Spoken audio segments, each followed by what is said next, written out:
Hello everyone and welcome to SwitchUp. Today we've got another video for you. We've got a list for you on 10 of our games that we would consider flawed gems. So these are games that we think definitely have some very good qualities about them, but they also have a few elements that let them down to an extent. Yeah, exactly right. So these will be games that some of you love, just regardless of their flaws, and there'll be ones that others will say, what? That's terrible because, and that's fine. Like, that's what a flawed gem is. It's something that has an issue in it, essentially, but we still enjoy it. Absolutely. So yeah, this is going to be a very subjective list. Lists are always subjective, of course, but this more so than ever probably. But we'll share some of the games that we really enjoy despite their flaws. Okay, so which games are going to make the list? Well, let's find out.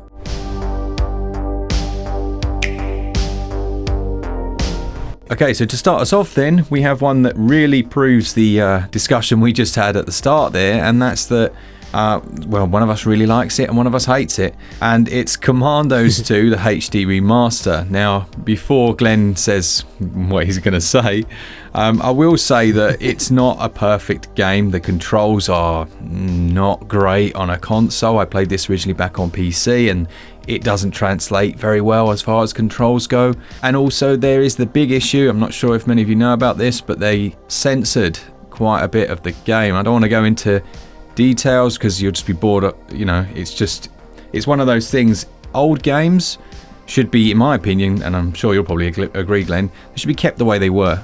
You don't censor for a modern audience because you have to take it in for the context within which it was made, you know? Yeah, so I mean, obviously I didn't play this back in the day, so I didn't know of anything that had been censored. I took it on face value. I played it for what it was these days. My main issue is the controls, or was the controls. I've played a lot of games that have been ported over from PC, mostly management games. You get a lot of those. And some have fared better than others in terms of the controls, but I really did struggle with the controls in this game. What for you are its best qualities? What makes this a good game if you can fight those controls? The actual structure of the game, the scenario, the troops that you've got, the different skills that you've got, the way you have to work them together. I loved the line of sight on all the different enemies. I loved that different people had to do different jobs. You couldn't just use one person. Like, as far as a real-time strategy game goes, that when it came out, there was absolutely nothing like it, other than obviously the first Commandos game. There just wasn't anything like this. And that core, if you can get past, like, you can learn these controls. They aren't great, they're not great, but you can pick them up. And once you do, you can still experience some of that original game. And, you know, the core design is decent. It's just, I guess the controls are a big part of it, so it's flawed in that way, and it's flawed in the censorship way. So yeah, I enjoy it, but certainly flawed. Yeah, no, absolutely. But the definition of this list, so there it goes. The first game is Commandos 2. The next one is one where I'm going to, I suppose, be defending it as much as you've just defended that game. And this is Actraiser Renaissance. Now, when I was younger, you just mentioned PC. I was very much a console gamer as a kid. And Actraiser was one of the games that I really enjoyed on the Super Nintendo. It was a 2D platformer where you had these kind of town building segments in between. You played as basically, I can't remember the exact title, forgive me, but it's like the God of Light or something, I might be wrong there. And you gave life to the hero to do the fighty bits, and then you kind of played as yourself, this omnipotent being, when you did the town building bits, you know? And it worked very well as a good example of how to make a hybrid game from two very different genres. The remake follows the same path, to be fair, but what it did that made it flawed in my opinion was it expanded on the town building segments. It made them much longer, and it introduced these like horde modes where you had to defend your town, like tower defense modes more, sorry. And it just dragged the pacing down. Now, despite that, I still loved it. I really enjoyed it. It's one of my favourite games on the Switch. But I can appreciate how fans of the original that weren't so forgiving could have felt very disappointed, you know? Yeah, see, I've never played the originals here, so I've not got much to add. But I think you really enjoyed it. You reviewed this, right? Yeah, I gave it 84%. Like I said, I loved it. So for me, it's one of those where I'm acknowledging a flaw that's clearly there that I agree with, but it didn't hamper my enjoyment enough that I scored it, down for it. I loved it. I played it all the way through to completion. I was quite sad when it ended. I really enjoyed it, but it's a shame they didn't have maybe a second play mode where you could play something that was closer to the original. I think that sounds fair enough. All right, so I'll go on to the next one then, and it's probably one of the only ones that one of its main flaws is performance, because otherwise the list would be completely filled with that. And it's No Kuni II, which we reviewed on the channel, and I was loving it. And funny, actually, off the back of Actraiser, it has some of that kingdom building to it. Okay, yeah. So you've got the divide from the standard JRPG turn-based combat to the town building, essentially to the kingdom building. Right. And I found that initially a little bit odd. It felt a bit odd, but then actually it works really well. You know, you're using the facilities that are being built, and they actually heighten it rather than just feel like a tacked on part. But unfortunately, that area where you're building, it was just a chug fest. Like, it was nausea-inducingly bad at the start. Right. And the open world as well was the performance was a joke.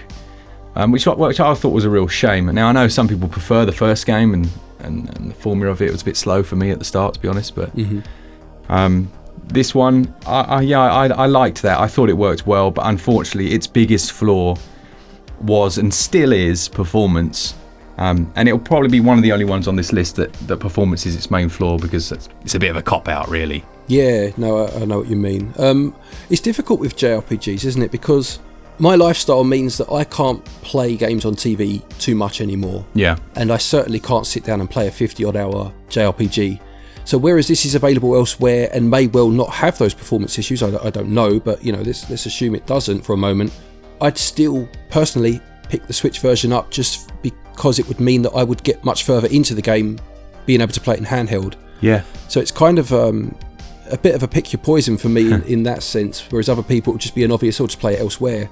I don't think I'd have that luxury, so I'd have to pick the Switch one up still if I wanted to play it. So it is a shame that it does have those performance issues, but I take it's a good enough game that you can kind of look past it and play on with it, is it? It is, and like you say, like we said in some of the other videos, is we've been around since games ran at native, 20 frames per second, 23 frames per second, whatever it was, and it was never an issue then. So I as much as I critique performance, when I'm actually playing a game, especially in handheld, unless it's dire, unless it's like making me feel really, really rough, I don't care that much. I can work past it, as long as the whole game isn't like it. And the game's decent. It's very fun. Okay, the next one, Mark, I don't think you've played this one. It's a game called Marsupilami, which is a 2D platformer, and it comes via, or it's published, I beg your pardon, by Microids.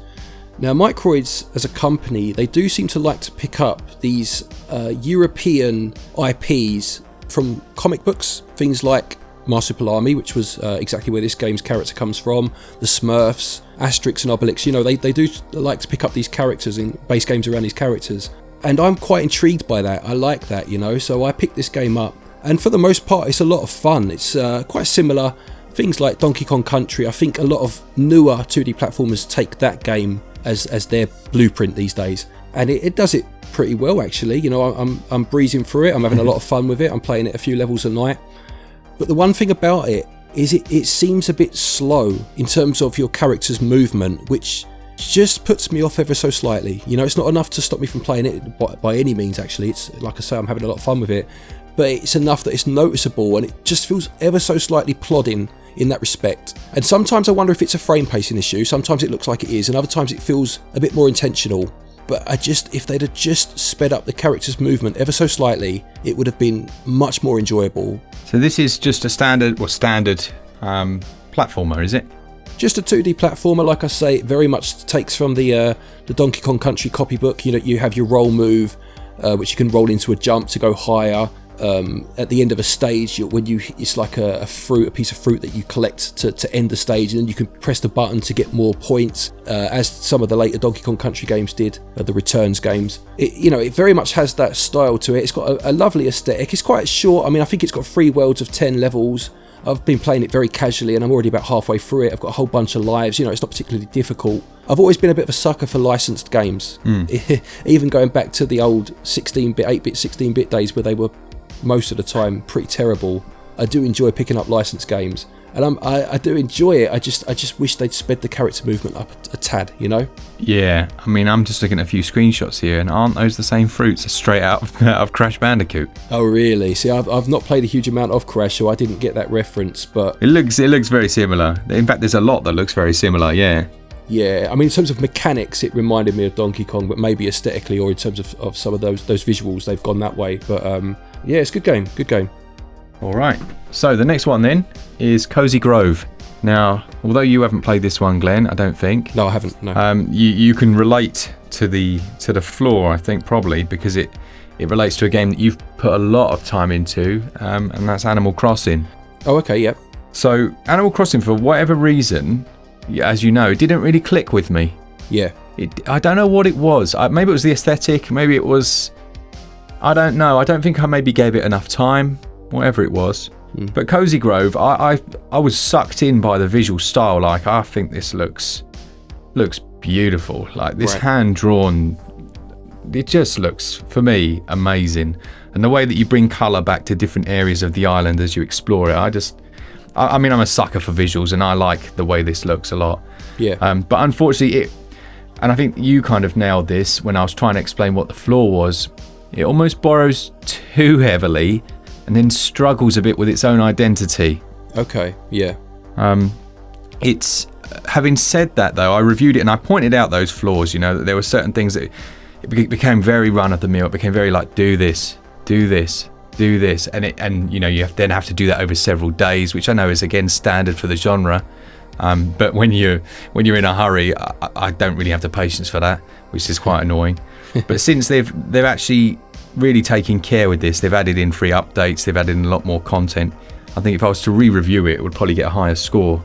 Okay. And I guess some of its flaws are by the nature of its design. They're flaws that you might not see as a flaw, like the whole waiting a day to do the next thing. That annoys me. Does that not annoy you in Animal Crossing when you can't do anymore? It did used to annoy me. I think they've made it a bit better in later iterations, but if I go back to like the 3DS version, the shops used to close at certain times. I mean, they do still close, don't get me wrong, but I think they've almost like extended the opening hours. Right. But again, busy life, etc., when you could only get on it at a certain time and then you go and everything's closed and it's like a ghost town. It was like, oh, okay, well, nothing to do here for today then, you know? And I think they have improved that element a little bit in the later Animal Crossing, but it sounds like in this one it's very regimented on that front. Yeah, it is, and you know, I haven't been back to visit the update, but I have read up on it, and it looks like they've added a few improvements. And I think this is another one of those where it's a very difficult game to review, because of that, I ended up actually finding that if I just set the clock forward a day on my Switch, I could power through the game. But I think you lose something of the experience then, right? Like it's designed to be played over several days. Yeah, I would say so. But I can understand. I can understand the complaint of having to wait, because it feels a bit mobile-y, even if it isn't. Do you know what I mean? Like that's very much the hook of mobile games, isn't it? Come back tomorrow for a bit more, unless you want to pay. And I'm not saying this game does that at all, but just that concept of waiting. No, nail on the head. They it can feel like they're not respecting your time. Yeah. But actually, that's not the case. It's a design that's kind of been corrupted by mobile games. Yeah, that's a good way of putting it. Yeah, exactly right. Okay, so the next game is Wild Guns Reloaded. Now, this is another game actually that started as a Super Nintendo game back in the day. It's a Super Nintendo game that's very hard to find if you want the original version of it these days. It's quite expensive, so I'd never actually played it.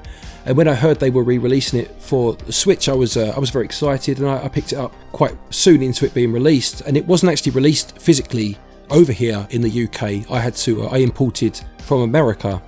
The basic premise, it's a shooting game basically, like a gallery shooter, where you play as it's like a Wild West setting, but with a technological edge to it, almost like steampunk, you know, for want of a better phrase to describe it. And you have to shoot everything that's on screen. You can play 1 or 2 player. We played a decent chunk of it in 2-player mode actually, didn't we? Yeah, this is very addictive, isn't it? It's very addictive, it's very fun. It's very difficult, very tough game. It's got 2 flaws for me. One of them is the fact that you can run out of continues. Now some people might say, well, that's what's meant to happen, but In the arcade, obviously you could pump in 20p's or whatever it was as much as you wanted, and I always struggle where games try to replicate the arcade but then give you a set amount of continues. You know, I mean, find a better way of doing it. Take it out of your score if you want or whatever, but I do struggle with set continues. But the main criticism I have of it is the fact it doesn't use gyro aiming. You have to use the analog stick. It just detracts from the experience. Now obviously the original would have been the same, you would have had to have used a D-pad, but if you're going to remake a game or bring it to a new audience, a new generation, surely, I mean, that's what you change, isn't it? Or you at least have it as an option. Yeah, it feels very clunky aiming with an analog stick on a game like this, yeah, I find. Yeah, especially when the game's so difficult as well, you know? It does take away a little bit. It's the sort of game like, I mean, I played it with you and we had a good time. If I want to play it with my wife, for example, she'll get bored quick. And I do think if they'd have had gyro aiming in it or more continues, it would have had that bit more longevity to it. Yeah, I think you're right. I mean, they added in a few things, didn't they? Like the time attack, boss rush, whatever it was. There's a couple of extra characters as well. So yeah, they've definitely added to it, but I'm surprised they didn't add that to it. Yeah, no, I think that's fair. That's definitely fair. Let's talk about Nongunz. Now, this is a roguelike game where it's got like a black and white aesthetic, a pixel art style. Quite an effective way of making a game, actually. It does look quite nice stylistically. You have to go on runs into the dungeon, you know, for whatever it's called. Obviously killing the enemies, going further as you go, getting stronger, etc, etc. The biggest issue with this game, it's quite a hard one to describe, is that it doesn't actually explain any of its mechanics to you at all. Like it very much leaves you in the dark. And, you know, at first on face value, it seems like it's what's there to explain. You know, you go in, you shoot stuff, you make your way further in, but there is more to it than that. But it was left intentionally vague.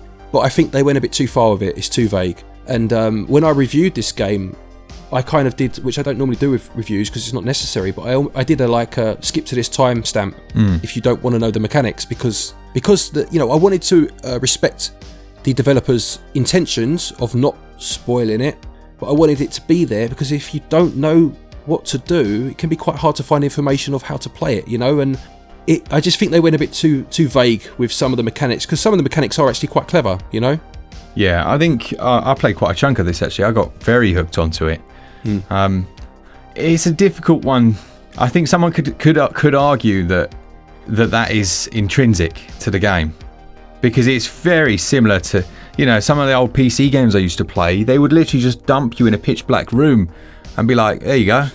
And you could be sat there for literal days on end, like, what on earth? What is this? This isn't fun. But there's something to be said for figuring stuff out, isn't there?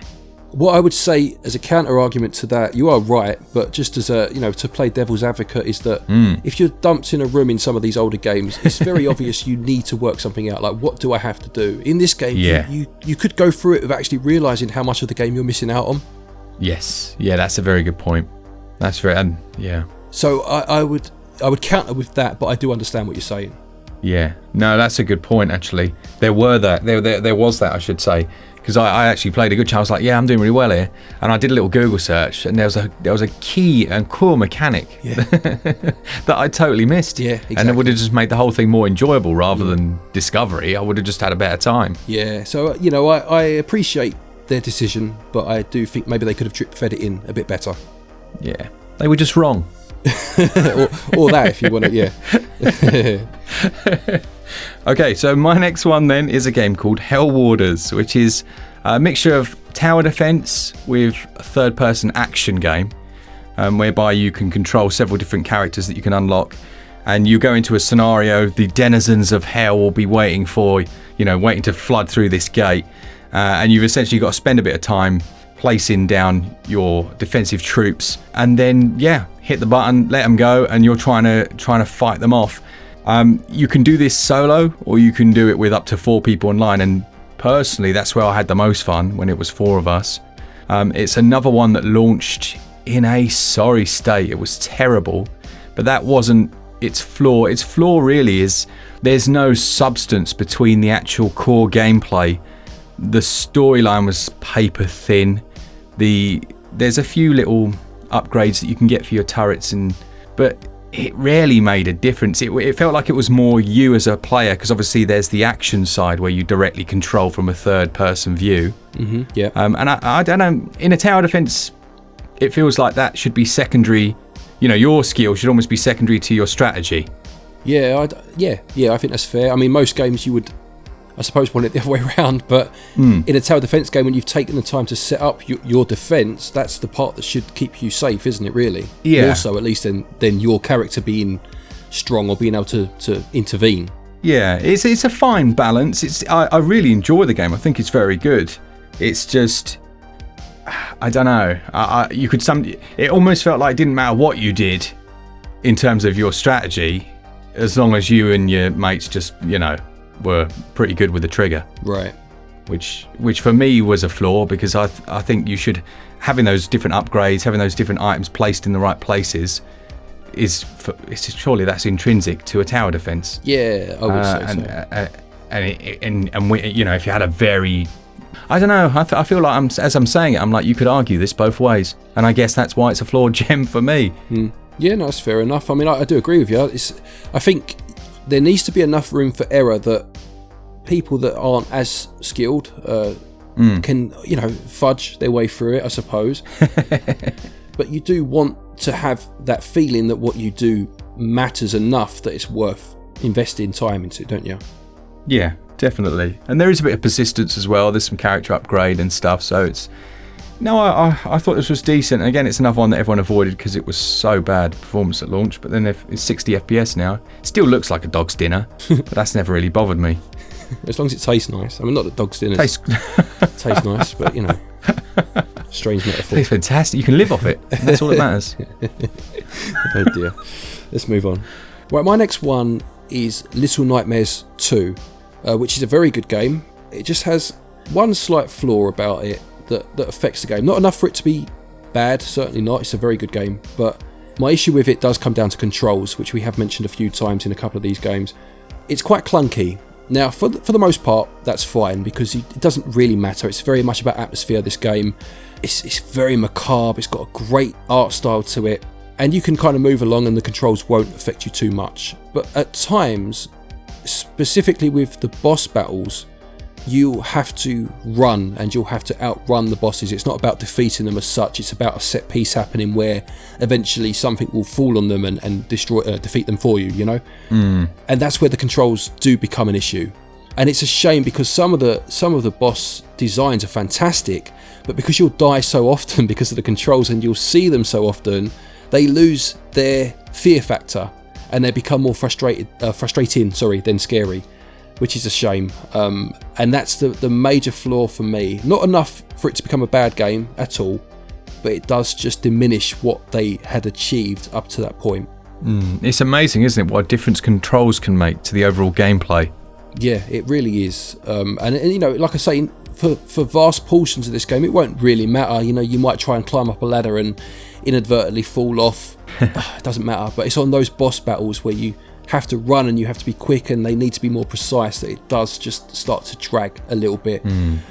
What I will say, in fairness, is the first game, both very good games by the way, but the first game had horrendous loading times, and this second game did fix that flaw. So fair play. They obviously have improved between games, which you always want to see, and if there is ever a Little Nightmares 3, it would be nice for them to just finally get those controls spot on, because I think it's a series that could really flourish if they just tighten that bit up. Yeah, I think it's another one that looks really nice that I really want to pick up at some point. One more then. The last one is a game called Heaven Dust 2, which I did review. You mentioned a moment ago. It's a survival horror game, very much in the vein of the first few Resident Evil games, but set from an isometric point of view. Now, I did enjoy this game. I think it scored high 60s. It was kind of just, 7 out of 10, 70% is generally seen as where you're moving into decent territory.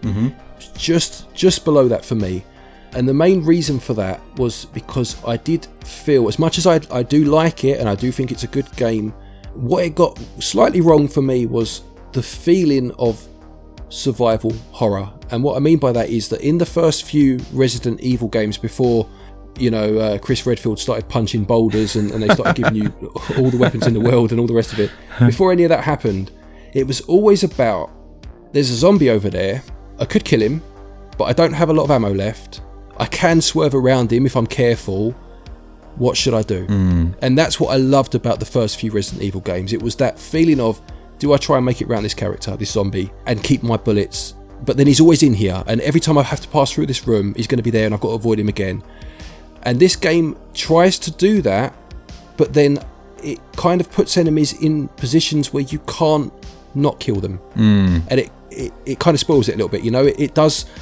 it is quite scarce in terms of ammo, you know, it doesn't give you too much too soon, which is good, but then the enemy placement is such that you sometimes have to kill them, and you have to use the bullets that are quite scarce, and I just felt that, it didn't spoil it, but it just let it down enough that it's on this list.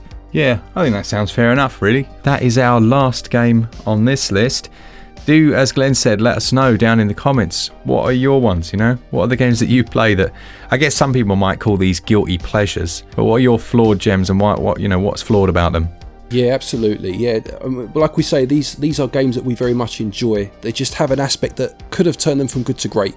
And please, as Mark said, please do let us know of any of your games that fall into that category.